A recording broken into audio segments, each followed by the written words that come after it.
Hi friends, आज rewind करने जा रहे हैं एल्यूमिनियम से 34 नंबर वायर लेंगे, जिसमें ये जो स्टेटर है हमने इंसुलेशन पेपर लगाकर कंप्लीट कर लिया है। अब इसकी जो स्लॉट है जॉइस है, इसमें हम 34 नंबर गेज डालेंगे। इसके टर्न रहेंगे 220। इसकी जो पिच है वो रहेगी 2, 4 और 6। तो सबसे पहले हम इसकी माला तैयार कर लेते हैं। तो 34 नंबर एल्यूमिनियम गेज लेंगे इसमें, और टर्न लेंगे हम 220। इसका पिच रहेगा 4 और 6। तो सबसे पहले हम इसके कोयल बना लेते हैं। तो चलिए कोयल बनाना स्टार्ट करते हैं। हाँ तो फ्रेंड, हमने इसकी कोयल तैयार कर ली है। अब हम इस कोयल को इसमें इंस्टॉल करने जा रहे हैं। सबसे पहले हम फर्स्ट कोयल लेंगे। ये कोयल सभी कोयल एक कोयल से कोयल अटैच है, यानी कि कनेक्शन हमने एक साथ कर लिया है।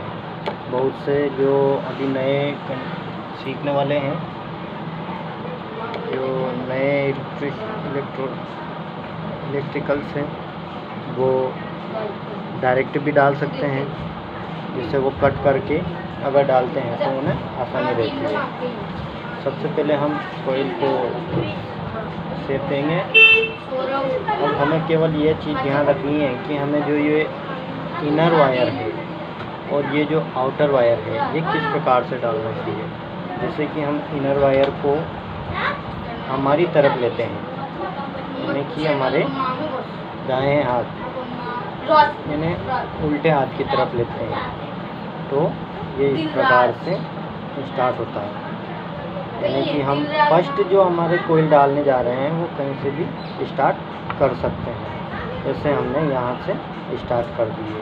उसके बाद हमें जो हमारा पिच है, यानी कि 4 और 6, तो हमें 4 के लिए कितना होगा 1, ये हमारा दूसरा है, ये तीसरा है छोड़ना है, और ये चौथे में हमें अगली कोयल डाल देनी है। इसी प्रकार से हम इसे फुल टाइट करके, अब इसमें हमारे जो एक राउंड आएगा, एक राउंड आता है। उसके बाद हम इस कोयल को इस प्रकार से टर्न लेकर सीधी करके एक जो पास वाला स्लॉट है उसमें डाल देते हैं। इसमें हमारी 2 राउंड आएंगे और फर्स्ट वाले में 1 राउंड आएगा। इसी के साथ साथ ही हमें इंसुलेंस पेपर लगा देना चाहिए, जो 5 नंबर हम देंगे लेग पेपर। 5 नंबर इसलिए लिया जाता है कि ये मोड़ने में अच्छा होता है, और इसके ऊपर जो हम इंसुलेट टेप लगाते हैं या चिकर टेप लगाते हैं, वो इनको मोड़कर इनके ऊपर आ जाए, और स्टार्टिंग और रनिंग की जो कोयलें होती हैं वो आपस में न टकराएं। इसके लिए हम ये लूज जो होता है 5 नंबर पेपर ये यूज करते हैं। अब हमारा जो एक कोयल है वो बहुत आसानी से हमने इसमें इंस्टॉल कर दी है। अब हमारी दूसरी कोयल भी हम उठाएंगे। उससे पहले हम आपको ये बताएंगे कि फर्स्ट और सेकंड वाली कोयल हमें किस प्रकार से डालनी है। जैसे कि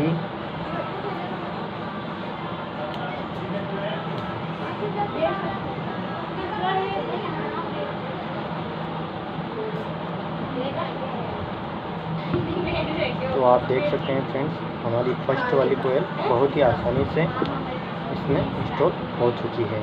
अब हम आपको बताते हैं कि जो हमारा इनर वायर है वो हमने हमारी तरफ, यानी कि इधर की साइड हम डालते हैं, उसके उल्टे हाथ की तरफ हमने रखा है। और जो हमारा आउटर वायर है, यानी कि जो इसमें कनेक्शन हो रहा है, वो वायर हमने ये उल्टे साइड सीधे साइड रखा हुआ है।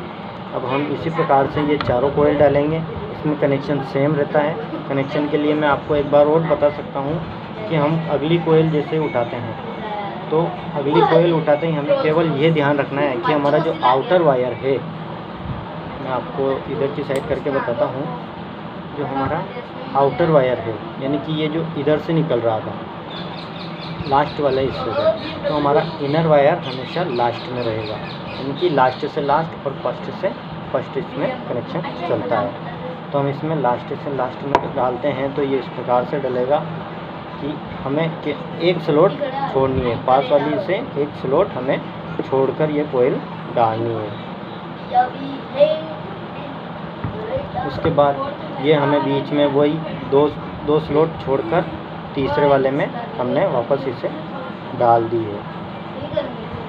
अब ये जो है वो हमारा कनेक्शन किस प्रकार से हुआ, एकड़ एकड़, यानी कि एक छोड़कर एक में, या फिर लास्ट से लास्ट भी बोल सकते हैं। हमेशा ये चीज़ ध्यान रखनी है कि हमें जो सिंगल फेज कनेक्शन है कूलर और ये पंखे, इनमें इसी प्रकार से ये हमारे कोयल डलती है।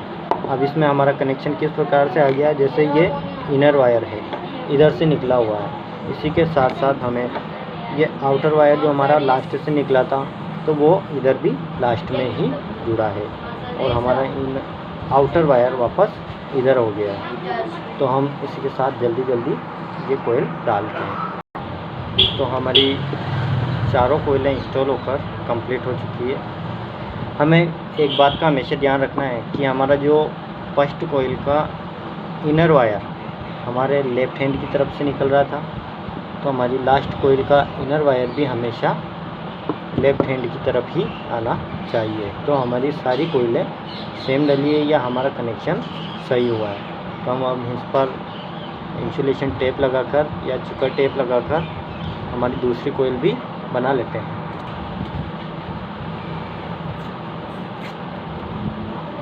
चिकर टेप इसलिए लगाई जाती है कि हमारी जो स्टार्टिंग और रनिंग की कोयलें हैं वो आपस में टच ना हो और हमारा फैन या हमारा जो उपकरण है वो लंबे समय तक सर्विस देता रहे। अब इसको लगाने के बाद हम हमारी जो रनिंग की कोयल है वो बना लेंगे।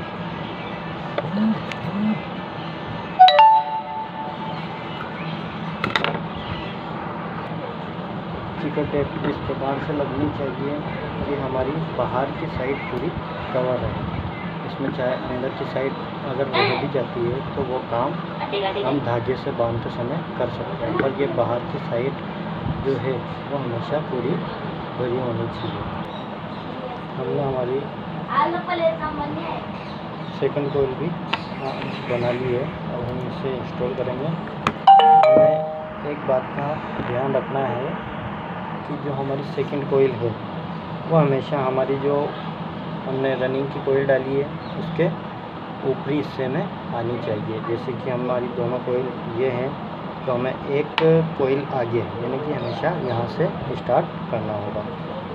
इस कोयल में भी हमें वही ध्यान रखना है कि हमारी जिस प्रकार से हमने हमारी फर्स्ट कोयल डाली है उसी प्रकार से सेकंड कोयल भी उसी प्रकार से आनी चाहिए, वरना हमारा पंखा स्पीड से नहीं चल सकेगा। तो इस बात का हमें हमेशा ध्यान रखना है कि हमारी जो फर्स्ट कोयल है वह भी हमेशा उसी प्रकार से डलनी चाहिए। ये बात हमें बहुत ही ध्यान रखने की बहुत ही ज़रूरी है। अगर हम इस बात का ध्यान नहीं रखते हैं तो हम हमारे पंखे में वह स्पीड नहीं ला सकते हैं।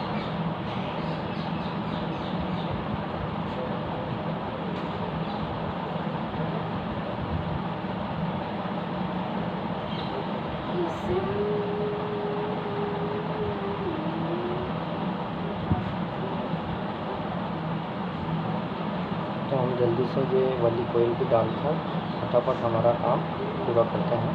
आपने फर्स्ट कोयल इंस्टॉलेशन देखा ही है, सेम उसी प्रकार से ही जो सेकंड वाली कोयल भी उसी प्रकार से डलेगी।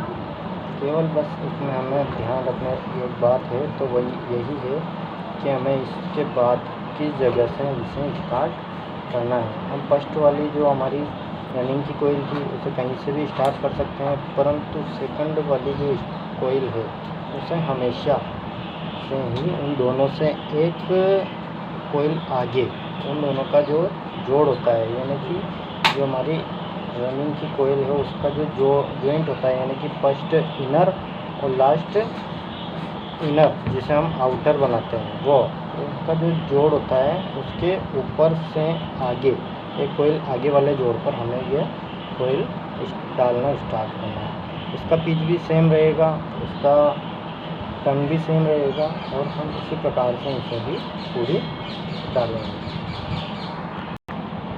इसी प्रकार से हमने हमारी चारों कोयलों का इंस्टॉलेशन पूरा कर लिया है। अब लास्ट में आपसे कहूँगा कि इसके बाद से हम इसे शेप में लेकर सिलाई कर सकते हैं, पर उससे पहले हमें इसका करंट हमेशा चेक कर लेना चाहिए। क्यों? क्योंकि ये एक बहुत ही बारीक वायर होता है और एल्यूमिनियम में होने की वजह से ये लूज भी होता है। हल्की सी हमारी गलती की वजह से यह कहीं से क्रैक हो सकता है या टूट सकता है। तो हमें हमेशा सबसे ज़्यादा यह ध्यान रखना चाहिए कि पंखे की वाइंडिंग पूरी होने के बाद, पंखे की वाइंडिंग पूरी हो जाने के बाद हमेशा इनमें चारों वायर में हमें करंट चेक कर लेना चाहिए, जिससे कि हमें यह कंप्लीट हो जाए कि हाँ हमने जो वाइंडिंग की है वह सही है और हम अब इसके कनेक्शन या वायर निकाल सकते हैं और इसे सिल सकते हैं। सिलने से ना कोई काम आता है ना कोई, लेकिन कभी कहीं पंखा खोला जाता है या पंखा देखा जाता है तो पंखे में जो शेप आता है या खूबसूरती आती है वो सिलने से ही आती है। अगर हम इसे सिलेंगे नहीं और इसी प्रकार से कनेक्शन भी निकालेंगे तो भी वह सही है। तो अब इसकी जो सिलाई है और जो कनेक्शन है वह हम करेंगे अगले वीडियो में। और मेरा एक ही निवेदन है आपसे, मेरे चैनल को लाइक कीजिए, सब्सक्राइब कीजिए और वीडियो को अधिक से अधिक शेयर कीजिए।